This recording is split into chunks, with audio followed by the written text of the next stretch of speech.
Hello everybody! Today we're talking about one of my favorite parts of the reading and writing process, and that's fictional creatures and monsters. You guys already know I am a huge fan of mythical creatures. You may or may not be able to guess my favorite one.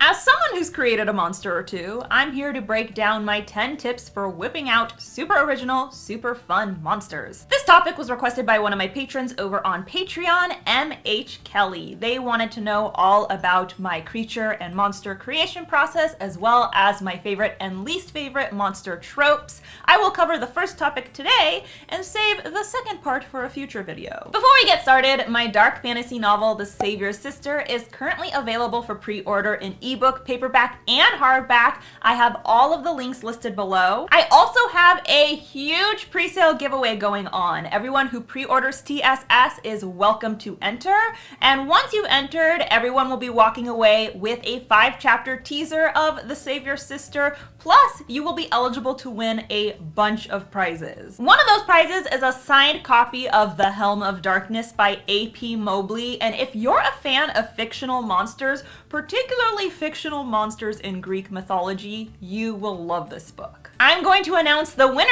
of The Helm of Darkness at the end of this video, so stick around. If you want even more writing and publishing tips, please subscribe to my channel and ring that bell. Do it right now. We have a good time. We show up here on Wednesdays and sometimes Mondays. It's awesome. You should subscribe. But first, I'm dishing out my top 10 tips for writing fantastical creatures in 3, 2, 1, go. Number 1, rate the relevance. How important is this creature to your world? But Jenna, it's obviously really important. That's why I'm creating it. Everything feels important during the creation process, but that doesn't necessarily mean those feelings are fact. I created a monster while writing The Savior's Champion, and while I adore that creepy little guy, he only showed up for 1 chapter. That doesn't mean it wasn't valuable or served its purpose, but it's a good idea to have an honest conversation with yourself regarding how much weight this monster is going to serve in your story. You need to do this in order to decide how much time you're going to put into this creature's story. You don't want to spend weeks inventing a monster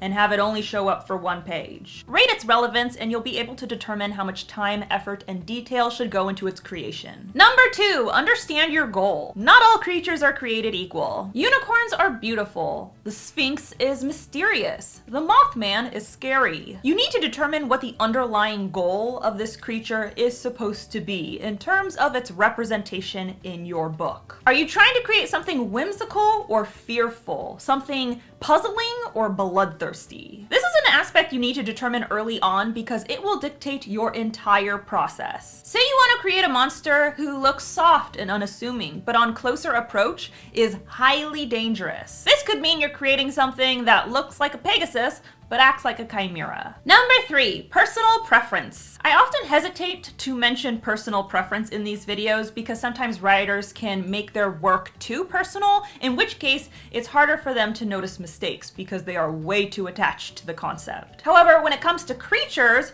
personal preference can actually do a world of good. What do you personally find beautiful? What do you find terrifying? It can be so much easier to convey these traits when you are personally invested in them. Take, for example, my fears. Since I can remember, I have been fascinated and afraid of deep sea creatures. Newsflash, a lot of people are terrified by deep sea creatures, which means it's a perfect starting point for creating a scary monster. Number 4, ask yourself why. It's not enough to know what you find magical or terrifying. You need to know why that's the case. This will require some introspection, but that's good for you. Your therapist agrees. Take a step back and ask yourself, why do I find unicorns so stunningly beautiful? Or in my case, why are deep sea creatures so horrifying? For starters, the deep sea is dark. I'm scared of the dark because something could happen and you'll never know.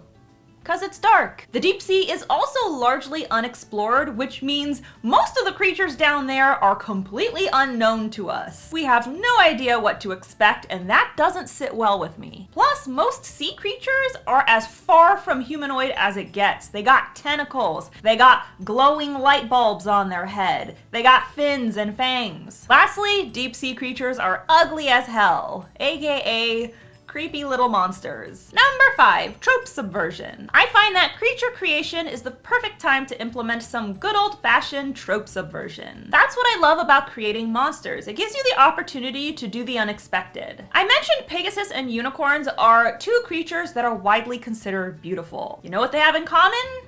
They're both white. What if your beautiful creature was black or purple or hell, literally any other color? A lot of scary creatures are black. What if yours was white or mother of pearl? I don't know. Do something different. Give your readers the chance to say, wow, I haven't seen that before. That's the beauty of creation. You're in the driver's seat and you get to change the rules however you please. Number 6, origin story. Depending on the relevance of the creature, its origin story may never be mentioned. It may not be applicable to the plot. Maybe your characters have no idea where it came from. Maybe it's a mystery.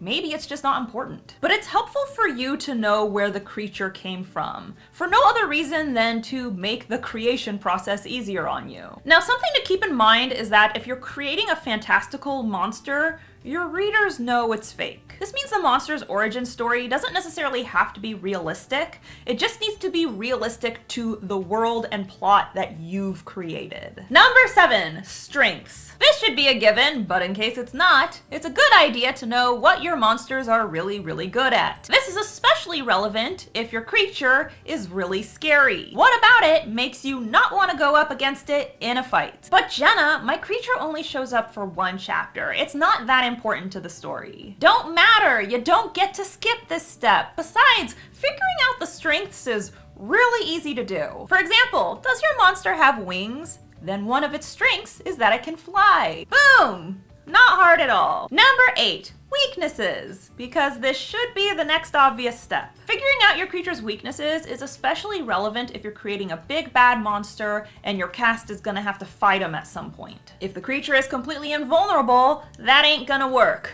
Unless you're writing a tragedy. Even if your cast believes the creature is invulnerable, you should be able to concoct some vulnerabilities for it, at least for your own knowledge as the all-powerful writer god. The great thing about creature creation is that you get to be creative. You don't have to be obvious with the weaknesses, like head injuries or a blade to the heart. Achilles had a vulnerable heel. You can do anything. I support you. Which brings us to number 9, spot the differences. A lot of fictional creatures are based on other fictional creatures or real-world species. Take, for example, the Guardians in my dark fantasy romance, The Savior's Champion. They were loosely based off of viperfish and dragonfish. But if you replicate these animals, you're not doing anything different. So you need to think clearly and specifically about what makes your being unique. This especially goes for humanoid creatures. So many writers create humanoid species that are exactly like humans, except they have wings, or their skin is a different color. What if they have 4 lungs instead of 2 due to the oxygen on their planet? What if they only require 10 hours of sleep a week? Even Vulcans from Star Trek had things like inner eyelids, and their heart was in their torso instead of their chest. Remember, you are inventing a brand new creature using your beautiful, fucked up mind. Be creative! I mean, the aliens from Avatar had sex with their ponytails, so really anything is possible. And lastly, number 10. How much do your characters know? As we already covered, a lot of this information may not be relevant to your story, depending on how important this creature is to your plot. If that's the case, you need to recognize and respect when to take your foot off the gas. And by the gas, I mean info dumping about your creature. This is especially relevant if your characters don't know a whole lot about this creature. For example, if they're stumbling upon an alien race for the very first time. You may know your alien's origin story in minute detail, but this book is told through your character's point of view. If they're clueless, lay off the omniscience. I encourage writers to learn as much as they can about their creatures because you never know when that ugly-ass monster is gonna pop up again later in the story. But please resist the urge to overload your reader with creature building that is either inconsequential to the plot or unknown to the characters involved. So that's all I got for you today. A huge thank you to M.H. Kelly for requesting this topic. If you'd like the chance to have a video dedicated to you, or if you want access to tons of other awards, check me out on Patreon. We've got a monthly live stream, we have early access to videos, we've got an exclusive writing group, there's signed merch, it's awesome. I have it linked below. Now it's time to hand out a prize. One lucky reader is walking away with The Helm of Darkness by A.P. Mobley, and the winner is this person. Thank you so much for pre-ordering The Savior Sister. Your support means so much to me. And a huge thank you to A.P. Mobley for always having my back and being such a wonderful force in the fantasy community. If you want to read a dark fantasy novel featuring romance, violence, action, political intrigue, and all that good stuff, be sure to pre-order The Savior Sister. It is available in ebook, hardback, and paperback. Plus, I got this giveaway going on and you could win prizes. It's all listed below. Check it out. Don't forget to subscribe to my channel. I post new videos on Wednesdays, and if you want to be alerted as soon as I upload, ring that bell. And be sure to follow me on social media. I'm on Instagram, Tumblr, Facebook, and of course, you can tweet me at Jenna Moreci. Bye! This is Vrondies. Why the fuck haven't you subscribed to Jenna's channel? Do you really want to face me? If you don't do it, you know what will happen. I'll rip out your tongue, torture you, then leave your rotten corpse out for the birds to feast on it. Now press the goddamn button. And the bell too.